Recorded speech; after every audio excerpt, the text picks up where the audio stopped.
네, 안녕하세요. 한때 미대생입니다. 오늘은 주식 투자를 안정적으로 하는 법이라는 주제를 가지고 영상을 준비해 보았습니다. 저에게 있어 2020년 12월은 정말 놀라움이 반복되는 시간들이었는데요. 코스피가 사상 첫 2700선을 돌파한 게 2020년 12월 4일이었는데요. 불과 20일 만에 코스피가 사상 첫 2800선을 돌파를 했고요. 지금은 코스피가 3000을 간다라는 말이 나오고 있습니다. 한마디로 주식이 엄청나게 오르고 있다. 단기간에 엄청나게 올라서 주식 투자 열풍에 휩싸이는 게 2020년 12월이다라고 설명드릴 수 있을 것 같은데요. 그래서 그런지 원금 손실이 싫은 위험한 투자는 싫다고 하셨던 분들이나 은행 적금이 제일 좋다고 하셨던 분들도 이런 분들도 이제는 주식을 해봐야 될까?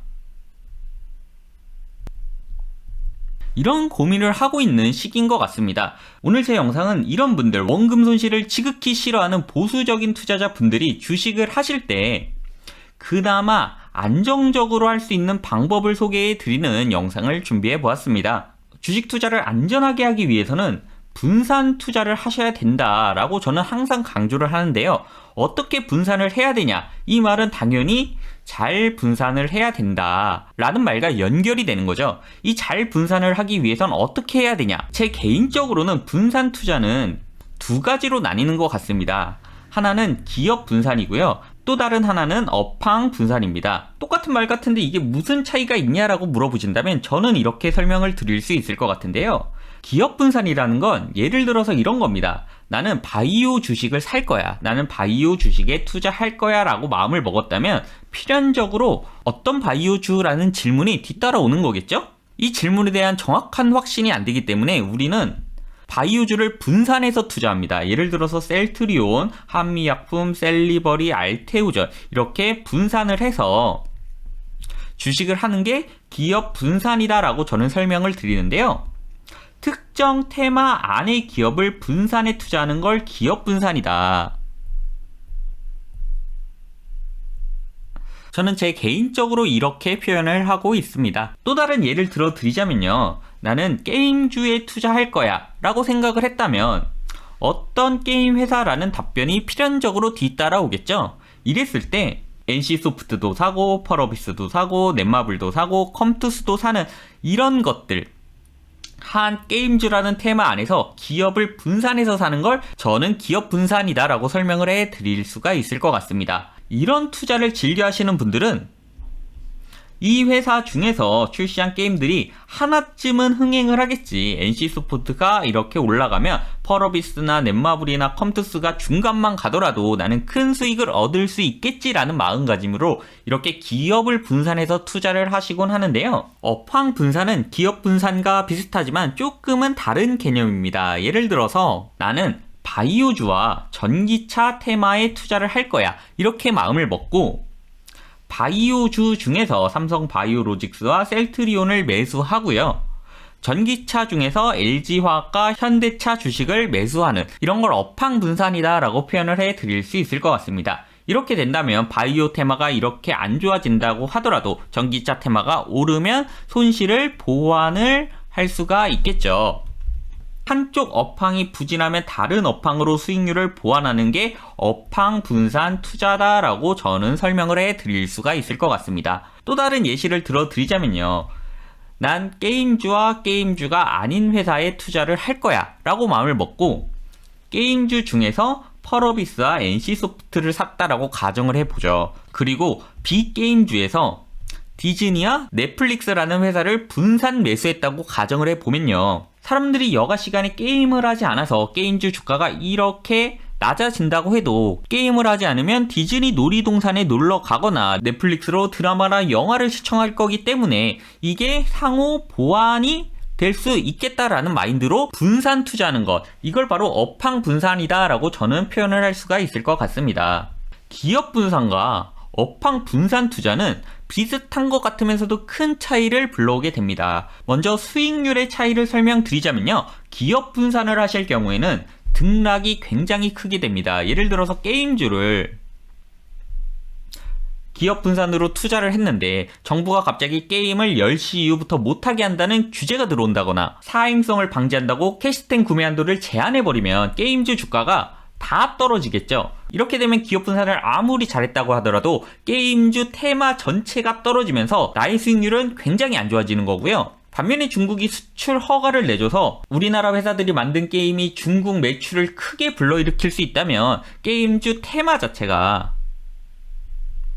전체적으로 상승을 하면서 나의 수익률은 엄청나게 커지겠죠. 이런 특징 때문에 기업 분산이라는 건 등락이 크다, 수익률의 등락이 크다는 특징을 가지고 있고요. 업황 분산 같은 경우에는 상대적으로 등락이 작다는 특징을 가질 수가 있습니다. 기업 분산은 당연히 위험이 높을 수밖에 없는 거고요. 업황 분산은 상대적으로 위험이 낮아지는 특징을 가지게 되는 거죠. 안정성 같은 측면에서도 기업 분산은 보통 정도를 가지는 거고요. 업황 분산은 높은 정도의 수준을 가져간다. 이건 분명히 상대적인 거고요. 은행 예금이나 채권보다는 업황 분산을 아무리 잘했다고 해도 주식 투자에 대한 위험성은 높은 거겠죠. 장기 수익률 측면에서 봤을 때 기업 분산을 하시는 분들은 수익률이 상대적으로 낮아질 수밖에 없습니다. 왜냐하면 산업이라는 건 이렇게 파동처럼 사이클에 따라 움직이는데 기업 분산을 할 경우에는 이 사이클을 잘 맞춰야 된다는 어려움이 있는 거고요. 사이클을 잘 맞추면은 엄청나게 뛰어난 수익을 내실 수가 있지만 사이클을 못 맞출 경우에 장기 수익률은 낮아질 수밖에 없다는 특징을 가지고 있는 거죠. 업황 분산 같은 경우에는 상대적으로 이 사이클에 높낮이의 영향을 받지 않기 때문에 보통 정도의 수익률을 가질 수가 있다라고 설명을 해 드릴 수가 있습니다. 분산 투자는 역의 상관관계를 가진 주식들에 동시에 투자하셔야 되는데요. 예를 들어서는 이런 겁니다. 닭고기를 10명이 먹고요. 돼지고기를 10명이 먹는다고 가정을 했을 때 갑자기 조류 인플루엔자 바이러스 심각 단계가 오면서 닭고기를 먹는 사람이 이렇게 5명으로 감소했다고 가정을 해보죠. 그럼 돼지고기의 소비는 어떻게 될까요? 당연히 닭고기가 줄어든 만큼 돼지고기는 먹는 사람이 늘어나겠죠. 이런 관계를 대체제라고 하는데요. 대체제 관계에 있는 기업에 동시 투자를 하셔야만 주식 투자를 하면서 안정성을 가져가실 수가 있습니다. 게임주 투자를 예를 들어보면요. 게임주 투자와 대체 투자, 디즈니나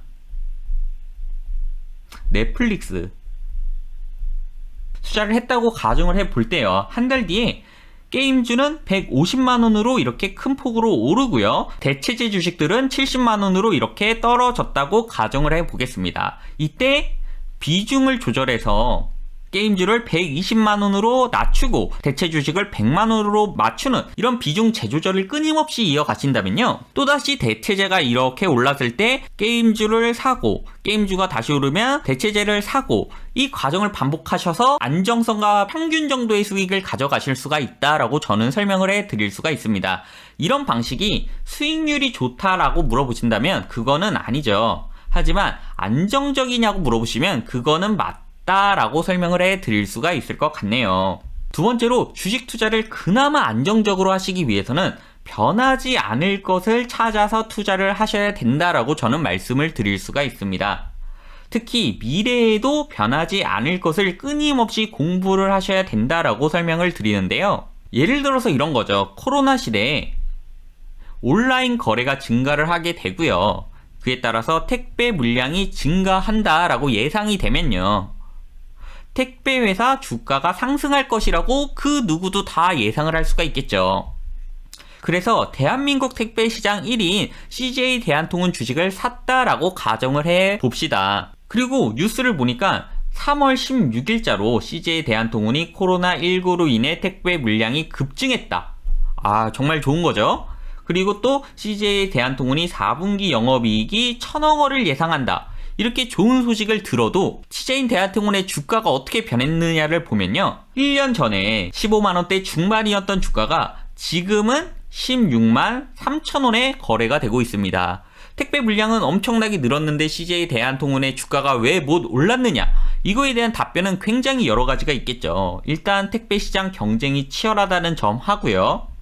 직원들의 과로사 문제, 복지 처우 문제가 수면 위로 올라가면서 CJ 대한통운의 주가가 많이 못 오른 점도 있겠지만요. 여기에서 조금만 더 들어가서 CJ 대한통운 주식을 매수하는 것이 아니라 택배 박스 수요 증가, 즉 미래에도 변하지 않을 것에 초점을 맞춰서 골판지 제조 기업의 주식들을 매수했다면 어떻게 달라졌을까요? 페이퍼 코리아라는 주식을 보시면 1년 전에 1,000원 이하였던 주식 가격이 지금은 2,400원대에 거래되고 있는 모습을 확인하실 수가 있고요.